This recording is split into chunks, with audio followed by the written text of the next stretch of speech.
And also the community, H.O.G, has an amazing community. I didn't really think I will be as comfortable as I am in the church setting. We have our hangouts, we have our workers bonding, we'll play games, we'll eat together, we'll pray together.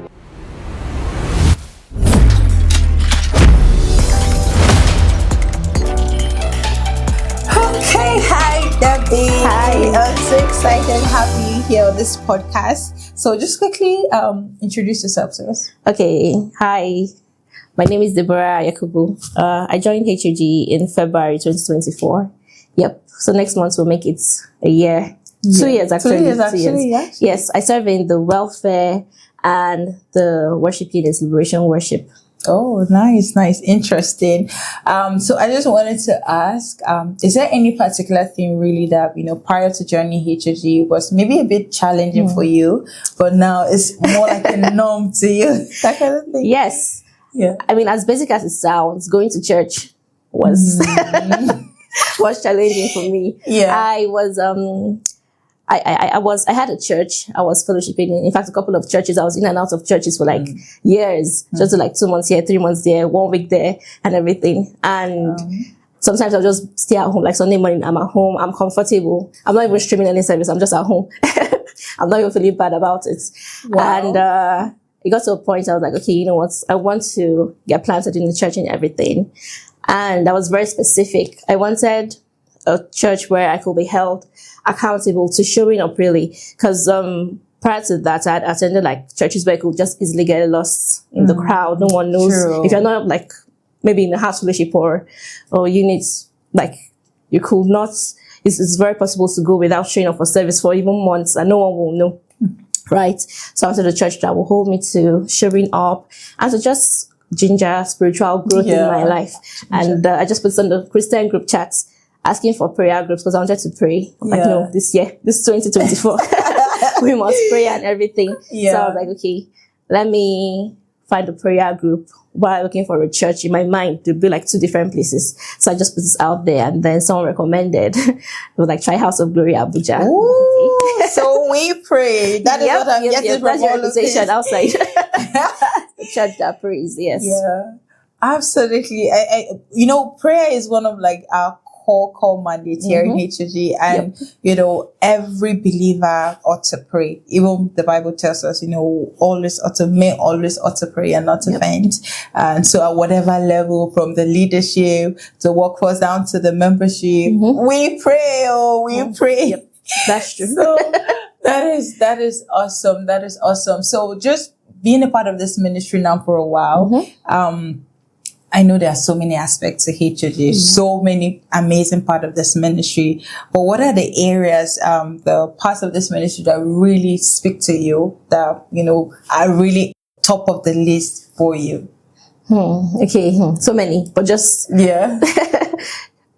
me to pick, I would say again, the prayer aspect. Yeah. Yes. Because H.O.G is a praying church. And of course we know prayer is so important. True. So important. And my approach to prayer has changed. It has greatly improved. I now see prayer primarily as a means of communicating with God, sustaining that relationship of, that intimacy and everything, but just being in constant communication with God, yes. And also the community, H.O.G, has an amazing community of, like, an amazing community of believers. Yeah. The like mind. One of the things, because I said I was very intentional when I was looking for a church, right? And one of the qualities I actually wrote out was I want a church that replicates the early church, the church in the Bible. And really, yes, when I walked into H.O.G, I was like, okay, good. Like, you took me really serious. Seriously? Oh, you took me really serious and everything. That is but true, actually. We have that community mindset, close-knit and everything. I didn't really think I will be as comfortable as I am in the church setting and everything as I am now. But yeah.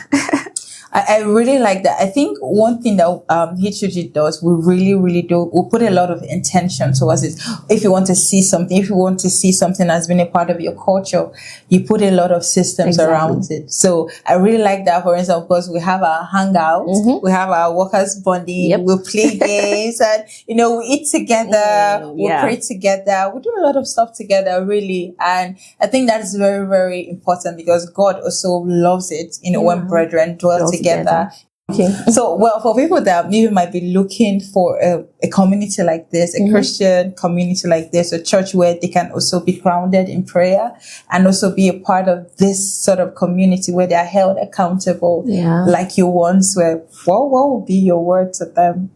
I'll tell them that H.O.G is a great place, and I'm not even saying, I'm trying to be as unbiased as possible. Yeah. As I said, they just objectively speaking, saying what it did for me. H.O.G is actually a great place to get grounded and to build discipline in so many areas. God knows what we need at every point in time. And I needed a ministry like this. I needed H.O.G, and God in his wisdom led me here. So yes, for every young person looking for an accountability system, maybe you've tried and you failed on your own, or you've tried to do this Christianity thing on your own, like lone wolf, or should I say lone sheep? Lone sheep. Christians and everything. Don't. Okay, find a community of believers who love God, who love people because they love God. Yeah. And just be planted there. Planted in H.O.G. Great place, great people. Okay, Debbie. Yeah, I think Debbie has already said most of it. But really, H.O.G is the place for you, especially as a young Christian trying to find your place, in the Christian community. Our doors are wide open. We're lovely people. I will can't wait to also have you. All right, so let's tell them bye. Bye.